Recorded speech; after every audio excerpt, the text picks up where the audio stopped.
Taste the Daily. Dindigul மாவட்டம் கொடைக்கானல் மேல்மலை கிராமத்தில் குடிநீர் பாசன வாய்க்கால் சேதமடைந்து சாலையில் நீர் செல்வதால் பொதுமக்கள் அவதியடைந்து வருகின்றனர். போலூர் கிராமத்திற்கு வரக்கூடிய நீர்ப்பாசன வாய்க்கால் சேதமடைந்து சாலையில் நீர் பெருக்கெடுத்து ஓடுவதால் குடிநீர் தட்டுப்பாடு ஏற்படும் அபாயம் ஏற்பட்டுள்ளது. விடியாத அரசின் அதிகாரிகள் முறையாக வடிநீர் வாய்க்கால் அமைத்து தரவில்லை என பொதுமக்கள் குற்றம் சாட்டுகின்றனர். வேலூர் மாவட்டம் குடியாத்தம் அருகே உள்ள அனுப்பு கிராமத்தில் அறுவடைக்கு தயாராக இருந்த நெற்பயிர்களை காட்டுப்பன்றிகள் சேதப்படுத்தியுள்ளதால் விவசாயிகள் வேதனையடைந்துள்ளனர். முனுசாமி மற்றும் உஷா உள்ளிட்டோருக்கு சொந்தமான நிலத்தில் அறுவடைக்கு தயாராக இருந்த நெற்பயிர்களை காட்டுப்பன்றிகள் சேதப்படுத்தியுள்ளன. வனப்பகுதியை ஒட்டியுள்ள இப்பகுதியில் காட்டுப்பன்றிகளின் நடமாட்டத்தை கட்டுப்படுத்தாத ஃபெயிலியர் மாடல் அரசின் வனத்துறைக்கு விவசாயிகள் கண்டனம் தெரிவித்துள்ளனர். காட்டுப்பன்னி டெய்லி தொந்தரவு பண்ணுது. ஒரே நைட்டு 30-40 பண்ணி தொந்தரவு பண்ணுது. கிட்டத்தட்ட ஒரு 50,000 ரூபாய் 60,000 ரூபாய் கடனை விட வாங்கி செலவு பண்ணியிருக்கோம். அறுவடைக்கு இன்னும் கரெக்டாக ஒரு மாதம் இருக்குது. ரெகுலராக டெய்லி நைட்டில் தொல்லை பண்ணிகிட்டே இருக்குது. நாங்களும் நைட்டெல்லாம் தூக்கம் கட்டு இவ்வளவும் பண்ணியிருக்கோம். ஒரு நாள் விடாமல் வந்துன்னே இருக்குது. இன்னுமே பண்ண முடியல. விவசாயமே பண்ணுறதுக்கு ரொம்ப கஷ்டமாக இருக்குது. விழுப்புரம் மாவட்டம் கோட்டக்குப்பம் பகுதியில் ஆடுகளை தெருநாய்கள் கடித்து குதறிய சம்பவத்தின் சிசிடிவி காட்சிகள் வெளியாகி அதிர்ச்சியை ஏற்படுத்தியுள்ளது.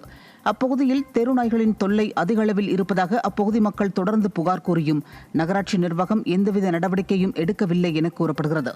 தெருநாய் தொல்லை நாளுக்கு நாள் அதிகரித்து வரும் நிலையில் அது குறித்து நடவடிக்கை எடுக்காமல் பொம்மை முதல்வர் ஸ்டாலின் ஆழ்ந்த தியானத்தில் இருப்பதாக பொதுமக்கள் விமர்சிக்கின்றனர்.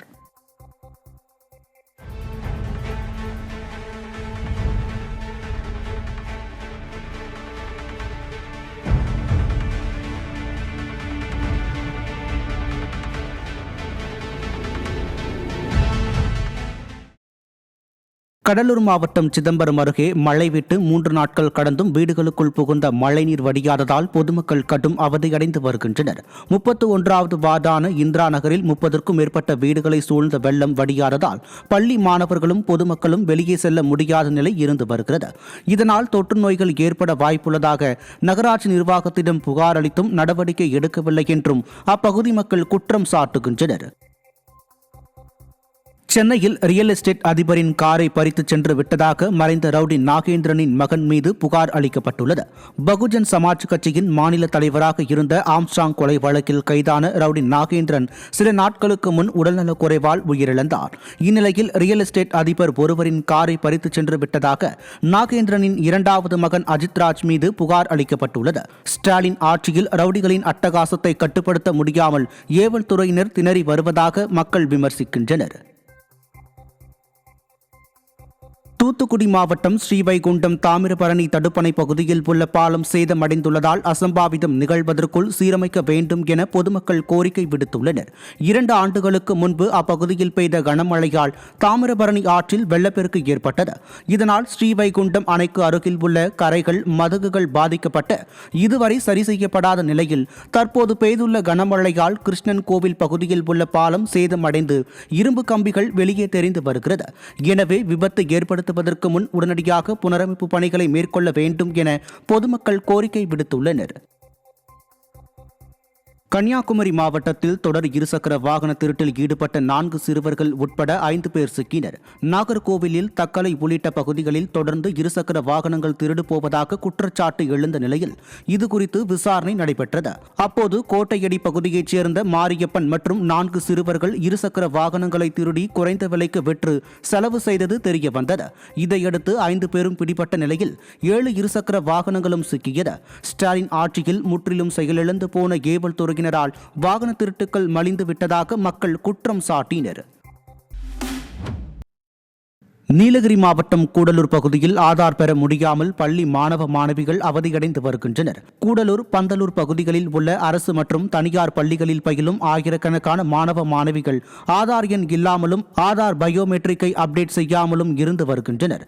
இதற்காக ஆதார் சேவை மைய முகாம்களில் காலை 6 மணி முதல் மாணவர்கள் பல மணி நேரம் காத்து கிடந்தும் சேவை பெற முடியாததால் அவதியடைந்து வரும் நிலையில் அவர்களின் வசதிக்காக பள்ளிகளிலேயே ஆதார் சிறப்பு முகாம்களை நடத்த வேண்டும் என பெற்றோர் கோரிக்கை விடுத்துள்ளனர். விடிய காலம் 6 மணிலிருந்து 10 மணி வரைக்கும் பெற்றோரும் குழந்தைங்களும் இந்த இடத்துல நின்றுட்டு இருக்காங்க. இது இந்த கியூவில் நின்றுட்டு வெளியே போனால் மறுபடியும் இங்கே வந்தால் டோக்கன் கிடைக்காது. இங்கே குறைந்தபட்சம் டோக்கனே ஒரு 30-50 தான் கொடுக்குறாங்க. இந்த டோக்கனை வச்சுட்டு நம்ம கியூவில் நிற்கணும். அந்த டோக்கன் முடிகிறதுக்கு ஈவினிங் 6 o'clock வரைக்கும் ஆகுது. சிவகங்கை மாவட்டம் இளையான்குடி அருகே பழுதடைந்துள்ள பிரதான சாலையை சீரமைக்காத விடியாத அரசுக்கு கடும் கண்டனம் எழுந்துள்ளது. பெருமானந்தலை மற்ற பகுதிகளுடன் இணைக்கும் சாலை 3 கிலோமீட்டர் தூரத்திற்கு திமுக ஒப்பந்ததாரரால் தரமற்ற முறையில் போடப்பட்டதால் அதற்கு கிராம மக்கள் கடும் எதிர்ப்பு தெரிவித்தனர்.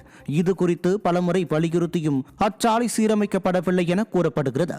இதனால் அக்கிராமத்திற்கு சென்று வந்த அரசு பேருந்தும் நிறுத்தப்பட்டு மக்களின் துயர் அதிகரித்துள்ள நிலையில் தங்களின் நியாயமான கோரிக்கையை நிறைவேற்றாத ஸ்டாலின் மாடலுக்கு வரும் தேர்தலில் தக்க பாடம் புகட்ட மக்கள் சூளுரைத்துள்ளனர். எங்கள் ரோடு வந்து இங்கேருந்து போகும்போது எவ்வளோ கேவலமாக இருக்குமோ அந்த மாதிரி அந்த கேவலமான ரோடாக இருக்குது. கற்காலத்தில் கூட இப்படி ஒரு ரோட்டை நீங்கள் பார்த்துருக்கீங்க, அவ்வளோ மோசமாக இருக்குது. எங்கள் ஊரில் இருந்து கிட்டத்தட்ட 40லேருந்து 50 குழந்தைகள் வந்து பள்ளிக்கூடத்துக்கு போகிறாங்க. எப்போவுமே எங்களுடைய அத்தியாவசிய தேவைகள் ஹாஸ்பிட்டல்லேருந்து பிரசவம் எல்லாத்துக்குமே நாங்கள் இளையாங்குடிக்கு தான் போகணும். இளையாங்குடியிலேருந்து வழிக்கு மதுரையோ சிவகங்கையோ போகணும். ஏன்னா எங்கள் ஊருக்கு வந்து அவசர தேவைக்கு வந்து ஒரு 108ஓ ஒரு ஆம்புலன்ஸோ எது கூப்பிட்டாலும் பெருமானந்தன் சொந்தல்னா கூட யோசிக்கிறாங்க. திருவண்ணாமலை அண்ணாமலையார் கோயில் முன்பு வழிபாடு செய்த தாய் மற்றும் மகன் மீது தீப்பற்றி இருவரும் படுகாயமடைந்தனர். வடலூர் பகுதியைச் சேர்ந்த ரேகா மற்றும் அவரது மகன் தீனதயாளன் ஆகிய இருவரும் அண்ணாமலையார் கோவிலுக்கு சென்றுள்ளனர். இந்நிலையில் ரேகா ராஜகோபுரம் எதிரே உள்ள சக்கர தீர்த்தம் முன்பு வழிபாடு செய்யும் போது அருகில் கற்பூரத்தில் இருந்து அவரது சேலையில் தீப்பற்றி எரிந்துள்ளது. இதையடுத்து தாயை மீட்க சென்ற தீனதயாளனின் கைகளிலும் தீக்காயம் ஏற்பட்டது. பின்னர் இருவரையும் மீட்ட பொதுமக்கள் சிகிச்சைக்காக மருத்துவமனைக்கு அனுப்பி வைத்தனர். சென்னையில் பெண்ணை ரயில் முன் தள்ளி கொலை செய்த நபருக்கு விதிக்கப்பட்ட தூக்கு தண்டனையை ஆயுள் தண்டனையாக குறைத்து சென்னை உயர்நீதிமன்றம் உத்தரவிட்டுள்ளது. பரங்கிமலை காவலர் குடியிருப்பில் வசித்த கல்லூரி மாணவியை சதீஷ் என்பவர் கடந்த 2022 அக்டோபர் 13ஆம் தேதி மின்சார ரயிலில் தள்ளிவிட்டு கொலை செய்தார். இது குறித்த வழக்கில் சென்னை மகளிர் சிறப்பு நீதிமன்றம் சதீஷுக்கு தூக்கு தண்டனை விதித்தது. இதனை எதிர்த்து சதீஷ் தரப்பில் மேல்முறையீடு செய்திருந்த நிலையில் தூக்கு தண்டனையை ஆயுள் தண்டனையாக குறைத்து சென்னை உயர்நீதிமன்றம் உத்தரவிட்டுள்ளது. நாமக்கல் மாவட்டம் எஸ்பி அலுவலகத்திற்கு தம்பதியர் தீக்குளித்து தற்கொலைக்கு முயலும் நோக்கில் பெட்ரோல் கேனுடன் வந்ததால் பரபரப்பு ஏற்பட்டது. சிவசாமி சாந்தி தம்பதி வழித்தட பிரச்சனையை தீர்க்க சில நபர்களிடம் 13 லட்சம் வரை பணம் கொடுத்து ஏமாந்த நிலையில் பணத்தை மீட்டு தரக்கோரி மாவட்ட கண்காணிப்பாளர் அலுவலகத்திற்கு பெட்ரோல் கேனுடன் மனு அளிக்க வந்தது அதிர்ச்சியை ஏற்படுத்தியது. விடியாத ஸ்டாலின் ஆட்சியில் ஏவல் துறை மீதான பயம் இல்லாததால் மோசடி பேர்வழிகள் பெருகிவிட்டதாக குற்றச்சாட்டு எழுந்துள்ளது. திண்டுக்கல் மாவட்டம் வேடச்சந்தூரில் குடகநாற்றை மீட்டெடுக்க வலியுறுத்தி குடகனாறு பாதுகாப்பு சங்கத்தினர் கண்டன ஆர்ப்பாட்டத்தில் ஈடுபட்டனர். வேடச்சந்தூர் சுற்றுவட்டார மக்களுக்கு குடிநீர் ஆதாரமாக விளங்கிய குடகநாற்றை மறித்து தடுப்புச் சுவர் கட்டப்பட்டதால் தண்ணீர் வரத்தில் தடை ஏற்பட்டது. மேலும் விடியாத அரசின் அலட்சியத்தால் தோல் தொழிற்சாலை ரசாயன கழிவுகள் குடகநாற்றில் கலப்பதால் நிலத்தடி நீர்மட்டம் விவசாயம் பாதிக்கப்படுவதாக குடகனாறு பாதுகாப்பு சங்கத்தினர் குற்றஞ்சாட்டினர். 2020 ஒரு வல்லுநர் குழுவை அறிவித்தார்கள். அந்த வல்லுநர் குழு அறிக்கையை 3 மாத காலத்தில் அரசிடம் சமர்ப்பித்தோம். அரசாங்கம் அதை வெளியிட்டு நடைமுறைப்படுத்தவில்லை. இதை கண்டித்து பல முறை நாங்கள் முதல்வர் முதல் கடைநிலை அதிகாரி வரை மனு கொடுத்து போராடி பார்த்துவிட்டோம்.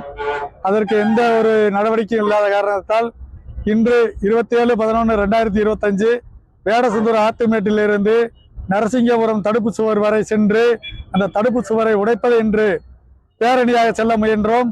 பேரணிக்கு அனுமதி இல்லை என்று காவல்துறை மறுத்ததன் காரணமாக இன்று வேடசந்தூர் ஆத்துமேட்டில் கண்டன ஆர்ப்பாட்டம் நடைபெறுகிறது.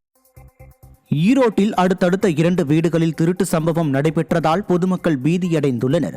முத்தம்பாளையம் பகுதியில் ஆள் இல்லாத வீடுகளை நோட்டமிட்டு அடையாளம் தெரியாத நபர்கள் சிலர் 2 வீடுகளுக்குள் புகுந்து தங்க நகைகள் உள்ளிட்ட விலை உயர்ந்த பொருட்களை திருடிச் சென்றுள்ளனர். முன்னதாக அப்பகுதியில் உள்ள தெருநாயை கொள்ளையர்கள் அடித்து விரட்டும் சிசிடிவி காட்சி வெளியாகியுள்ளது. விடியாத திமுக ஆட்சியில் ஏவல் துறையினர் முறையாக ரோந்து பணிகளில் ஈடுபடாததால் திருட்டு சம்பவங்கள் அதிகரித்துள்ளதாக பொதுமக்கள் வேதனை தெரிவிக்கின்றனர். காஞ்சிபுரம் மாவட்டம் ஸ்ரீபெரும்புதூரில் திமுகவினரிடையே நிலவி வரும் உட்கட்சி பூசல் அம்பலமானது. அண்ணா சிலை முன் வாரிசு அமைச்சரின் பிறந்தநாள் நிகழ்ச்சியில் திமுக ஒன்றிய செயலாளர் கோபால், ஒன்றிய இளைஞரணி அமைப்பாளர் மனோஜ், திமுக பிரமுகர் சுதாகர் ஆகிய இருவரை தரக்குறைவாக பேசியதால் அவர்களுக்குள் வாக்குவாதம் ஏற்பட்டுள்ளது. திமுகவில் நிலவும் உட்கட்சி பூசலை தடுக்க முடியாத ஸ்டாலினா தமிழகத்தில் நிலவும் கொலை, கொள்ளை சம்பவங்களை கட்டுப்படுத்தப் போகிறார் என மக்கள் கேள்வி எழுப்பியுள்ளனர். காஞ்சிபுரம் மாவட்டம் திருமுக்கூடல் லாரி மோதிய விபத்தில் ஒருவர் உயிரிழந்தது சோகத்தை ஏற்படுத்தியுள்ளது. திருமுக்கூடல் பாலாறு பகுதியில் இருசக்கர வாகனத்தில் சென்ற சக்திவேல் மீது திமுக கட்சி நிர்வாகியான சண்முகம் என்பவருக்கு சொந்தமான லாரி மோதியதில் சக்திவேல் சம்பவ இடத்திலேயே உயிரிழந்தார். இருசக்கர வாகனத்தில் பின்னால் அமர்ந்து சென்ற நபர் படுகாயமடைந்த நிலையில் லாரி ஓட்டுநர் சங்கர் பிடிபட்டார். விடியாத திமுக ஆட்சியில் ஏவல் துறையினர் கைது செய்வது போல் கண் துடைப்பு நாடகம் நடத்துவதாகவும் விபத்துக்களை தடுக்க நடவடிக்கை எடுப்பதில்லை எனவும் குற்றம் சாட்டப்படுகிறது. நாகப்பட்டினத்தில் சந்தனக்கூடு திருவிழாவை ஒட்டி 4 சிறப்பு ரயில்கள் ஏற்பாடு செய்து கொடுத்த அதிமுக பொதுச் செயலாளர் எடப்பாடி கே பழனிசாமிக்கு இஸ்லாமிய அமைப்பினர் நன்றி தெரிவித்துள்ளனர். நாகூர் ஆண்டவர் தர்காவின் முக்கிய நிகழ்ச்சியான தாபூத் எனும் சந்தனக்கூடு விழா டிசம்பர் 1ஆம் தேதி நடைபெறுகிறது. இந்நிலையில் பல இஸ்லாமிய அமைப்புகள் கோரிக்கை வைத்ததன் அடிப்படையில் அதிமுக பொதுச் செயலாளர் எடப்பாடி கே பழனிசாமி அவர்கள் ரயில்வே அமைச்சரிடம் வலியுறுத்தி 4 சிறப்பு ரயில்கள் அறிவிக்கப்பட்டுள்ளதாக இஸ்லாமியர்கள் மகிழ்ச்சி தெரிவித்தனர். நாகூர் சந்தனக்கூடு விழாவுக்கு சிறப்பு ரயில் விடணும் சொல்லி மாண்புமிகு எதிர்க்கட்சி தலைவர் எடப்பாடி பழனிசாமி அவர்களுக்கு இஸ்லாமிய அமைப்புகள் கோரிக்கை வச்சாங்க. இந்த விழாக்கு நாகூர் தர்கா பண்டிகைக்கு ஸ்பெஷல் ட்ரெயின் சொல்லணும் சொல்லி அந்த உடனே எடப்பாடி அவர்கள் அந்த கோரிக்கை ஏற்று union railway minister Ashwini Vaishnawji கிட்ட பேசி இந்த சிறப்பு ரயில்கள் அறிவிச்சிருக்கிறாங்க. இது முழுக்க மாண்புமிகு எதிர்க்கட்சி தலைவர் எடப்பாடி பழனிசாமி அவர்களுக்கு இது கிரெடிட் போய் சேரும், எந்தவித மாற்றமும் கிடையாது. திருப்பூர் மாவட்டம் நொய்யல் ஆற்றில் மனித கழிவுகள் திறந்துவிடப்படும் சம்பவம் அதிர்ச்சியை ஏற்படுத்தியுள்ளது. வீரபாண்டி பகுதியில் வீடுகளில் இருந்து மாநகராட்சி லாரி மூலம் அகற்றப்படும் மனித கழிவுகள் கழிவுநீர் சுத்திகரிப்பு நிலையத்தில் அகற்றப்படுவது வழக்கம். ஆனால் தற்போது மனித கழிவுகள் நொய்யல் ஆற்றில் கலக்கப்படுவதாகவும் இதனால் துர்நாற்றம் வீசுவதாகவும் மக்கள் வேதனை தெரிவித்துள்ளனர். விடியாத திமுக ஆட்சியின் நிர்வாகமே நீர்நிலைகளை மாசடைய செய்வதாக குற்றச்சாட்டு எழுந்துள்ளது.